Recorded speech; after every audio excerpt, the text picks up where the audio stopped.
Foundations of Psychopharmacology module. 1.2 Pharmacokinetics, Pharmacodynamics, and Individual Variations. To safely administer psychiatric medications, nurses must understand how drugs move through the body and how they act on the brain.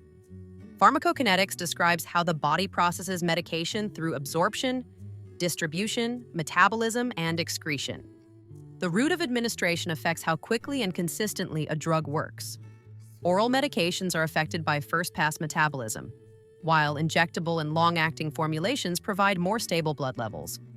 Pharmacodynamics refers to how medications act at receptors in the brain, including neurotransmitters. When we talk about psychiatric medications, we're really talking about neurotransmitters, the chemical messengers that allow brain cells to communicate with each other. Think of neurotransmitters as the brain's text messages. They help regulate how we think, feel, move, sleep, and respond to stress. Let's walk through the major neurotransmitters nurses need to know, using plain language and clinical connections. Glutamate is the main excitatory neurotransmitter in the central nervous system. It stimulates neurons to fire. It plays a major role in learning, memory, and cognition. You can think of glutamate as the brain's accelerator pedal. It helps the brain stay alert and engaged. However, too much glutamate activity can lead to overstimulation, which is associated with anxiety, neurotoxicity, and conditions like seizures. Gamma-aminobutyric acid, or GABA for short, is the brain's main inhibitory neurotransmitter. Its job is to slow things down. GABA reduces neural excitability and promotes calmness, relaxation, and sleep. If glutamate is the accelerator, GABA is the brake. Many anti-anxiety and sleep medications, such as benzodiazepines, work by enhancing GABA's calming effects. Dopamine is involved in reward, motivation, attention, movement, and mood regulation. It helps us feel pleasure, stay focused, and initiate movement. Dopamine imbalance plays a key role in several psychiatric conditions. Too much dopamine, especially in certain brain pathways, is associated with psychosis, including hallucinations and delusions. Too little dopamine can contribute to depression, low motivation, and movement disorders. Many antipsychotic medications work by blocking dopamine receptors. Norepinephrine is closely tied to alertness, arousal, attention, and the stress response. It helps the body respond to danger and stay awake and focused. Think of norepinephrine as the brain's fight-or-flight messenger. Low levels are associated with depression and fatigue, while high levels can contribute to anxiety, hypervigilance, and insomnia. Several antidepressants work by increasing norepinephrine availability.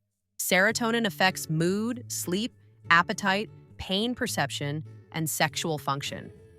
It plays a major role in emotional regulation and overall sense of well-being. Low serotonin levels are commonly associated with depression and anxiety disorders. Many first-line antidepressants, such as SSRIs and SNRIs, work by increasing serotonin levels in the synapse. Nurses should also be aware that too much serotonin can lead to serotonin syndrome, a potentially life-threatening condition. Histamine is best known for its role in allergic responses, but in the brain, it also helps regulate wakefulness and appetite. Medications that block histamine receptors often cause sedation and weight gain, which is why some psychiatric medications make patients feel drowsy or hungry. This is an important concept for patient education and safety, especially regarding driving and fall risk. Think of antipsychotic medications, tricyclic antidepressants, TCAs, and mirtazapine, Remeron.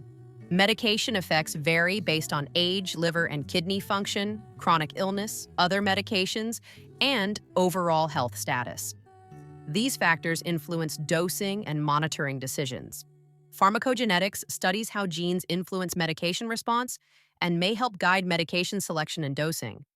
However, genetic testing cannot predict how an individual's gastrointestinal system absorbs a medication, or how the medication is metabolized and excreted in the presence of comorbid conditions such as liver or kidney disease. Clinical judgment and ongoing assessment remain essential.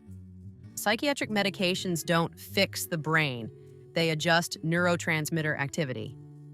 As nurses, understanding which neurotransmitter is being affected helps us anticipate side effects, recognize adverse reactions early, provide better patient education, apply clinical reasoning on exams and in practice.